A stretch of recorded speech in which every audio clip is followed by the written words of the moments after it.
masalahnya sekarang birokrasi susah. Apa kata Pak Presiden? Saya juga heran. Beliau katanya udah ngotot apa, tapi di bawah birokrasi masih sulit. Baru ngakuin berapa? 2 minggu, seminggu yang lalu. Kalau dulu IMB untuk bangunan 100 meter, ini dulu camat ini IMB-nya. Kalau sekarang enggak, harus ke Bupati, PBG, waduh, ruwet nih. Terus satu lagi nih Bu Dirjen, seperti obat-obatan, industri farmasi. Sekarang mengeluh, Menteri Kesehatan mengeluh, harga obat di sini 3 kali dari harga obat di Malaysia. Ini harus diketemukan sebenarnya solusinya ini.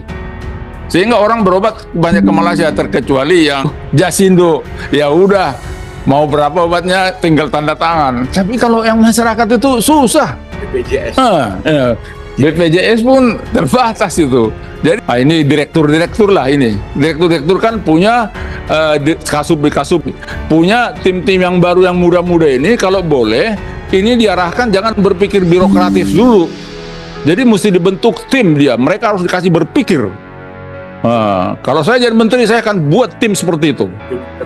Iya. Jadi jangan di situ masuk dia ngelobi-lobi ke atas saja kerjanya. Jadi nggak sempat lagi berpikir kan, kerjanya ngelobi, coba ngelobi supaya naik golongan, naik pangkat, posisi apa semua. Itu yang muda-muda itu. Padahal ini sekolahnya sih bagus-bagus, tapi yang dikejar pangkat melulu kan. Itu memang problem. Ini fakta. Sekarang fakta memang. Pak Presiden aja udah mengeluh. Beliau mengeluh, ada buktinya. Memang ini isu yang up to date mengenai industri tekstil, bahwa ada penutupan beberapa industri. Ini sebenarnya kita ini sebagai bangsa, kemampuan kompetitif kita itu menurun. Padahal kan sudah sejak diterapkan World Trade Organization Regulation, itu seharusnya udah harus siap industri-industri kita, di mana kita punya keunggulan komparatif, artinya comparative advantage, di mana kita keunggulan kompetitif. Sebenarnya soal industri tekstil, pakaian apa itu keunggulan komparatif. Jadi seharusnya dari awal harus dibuat petanya itu, baik Kementerian Perindustrian dan Kementerian Perdagangan. Kalau dulu Bu Dirjen, sebelum tahun 2000, sebelum saya DPR RI, saya kan juga bisnis keluar. Kadang-kadang saya kemana-mana, ke Eropa, ke Amerika. Kalau di Amerika itu tekstilnya, pakaiannya semua made in China. Waktu China baru mulai betul-betul membangun seperti repelita kita baru 76. Kita 67, kita duluan 9 tahun. Artinya pembangunan perencanaan terencana lah gitu, artinya bertahap. Tapi mereka cepat, 76, kira-kira 5 tahun berikutnya, mereka sudah masuk ke market global. Apalagi jadi waktu diterapkan World Trade Organization Regulation, yang siap itu China. Tahun 2009 awal, saya periode kedua DPR RI, ada sejenis lokakarya di Parlemen Singapura, diadakan juga oleh Dirjen WTO yang dari Geneva, dengan negara-negara ASEAN, China, Bangladesh. Di situ saya sampaikan ke teman-teman di situ, negara-negara itu, bahwa kebetulan sebelah saya delegasi China. Saya bilang nanti yang diunggulkan, artinya diuntungkan, maksud saya diuntungkan dari World Trade Organization Regulation ini teman-teman China ini, saya bilang. Dia anggota parlemen 1 orang, tapi 2 orang timnya 2 orang PhD itu. Waktu itu dari WTO itu bilang ini jangan bicara politik, katanya. Saya bilang ini bukan bicara politik, mereka udah siap. China itu pertama mereka membangun reformation, masuk ke reformasi industri. Waktu di reformasi industri mereka udah siap. Jadi biarpun waktu itu mereka ekonominya tertutup, tapi sudah konsolidasi di dalam. Di situ dibuka, mereka pemenang. Tapi sekarang mereka nggak masuk lagi. Tekstil nggak dikerjain lagi. 10 tahun belakangan ini, itu yang masuk kalau kita ke Amerika, Bangladesh, Pakistan. Tapi Indonesia jarang. Itu makanya kita kurang mampu membuat konsep dasar di mana kita punya keunggulan komparatif. Nggak usah bicara keunggulan kompetitif. Kalau keunggulan kompetitif itu, Bu Dirjen, itu seperti pesawat. Kita masuk ke industri pesawat tidak kompetitif juga. Jadi terlalu mau high gitu. Sebenarnya di sini teknologi komersial ini yang banyak ini, kita lemah. Buktinya di tekstil kita kalah. Seharusnya nggak usah pakai barrier kalau kita memang cost of produknya rendah, kita menang di market dalam negeri.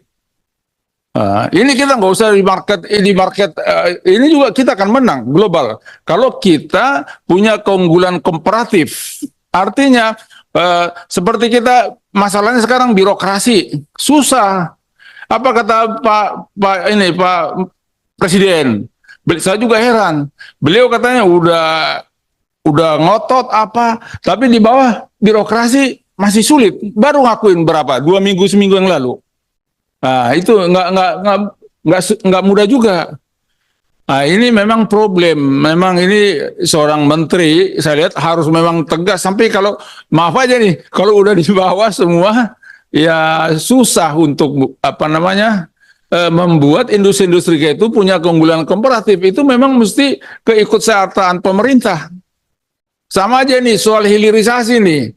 Ini udah kami bahas di sini waktu membuat undang-undang Minerba 4 tahun apa 3 tahun, sehingga 2009 adalah undang-undang Minerba. Salah satu target hilirisasi 5 tahun harus tercapai.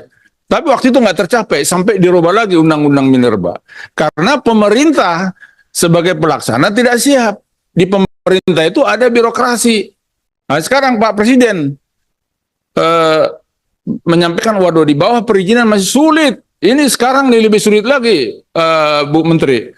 Kalau dulu YMB untuk bangunan 100 meter,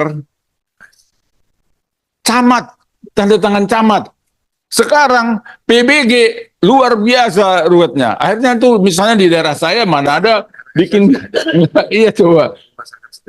Iya enggak, kalau misalnya di Pemalang mau bikin ini dulu camat ini IMB-nya. Kalau sekarang enggak. Harus ke bupati, PBG, waduh ruwet nih.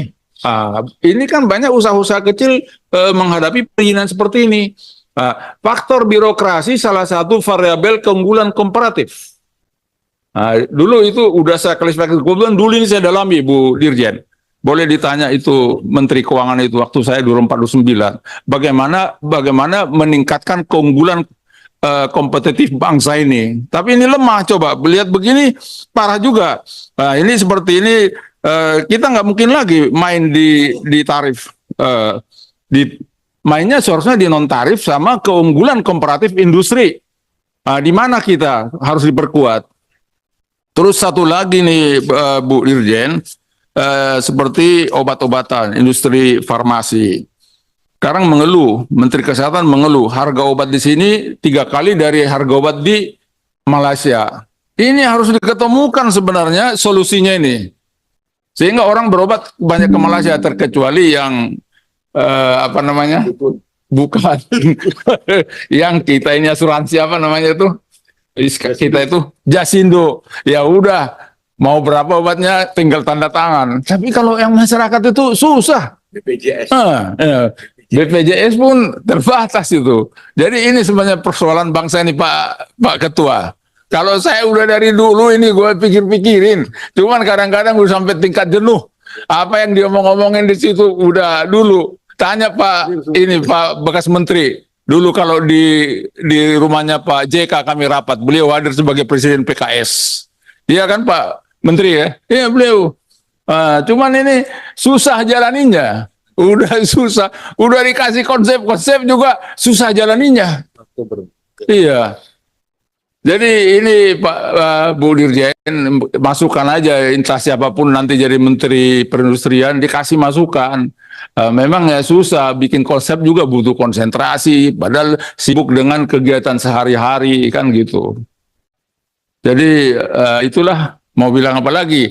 Jadi ini memang fakta bahwa di industri farmasi kita lemah.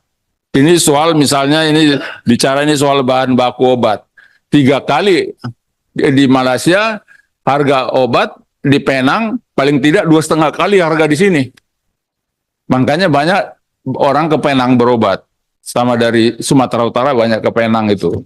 Nah, itu persoalannya. Jadi memang ini tadi tekstil, farmasi memang ini menghadapi problem. Nah, ini direktur-direktur lah ini. Direktur-direktur kan punya kasubit, punya tim-tim yang baru yang muda-muda ini kalau boleh ini diarahkan jangan berpikir birokratif dulu.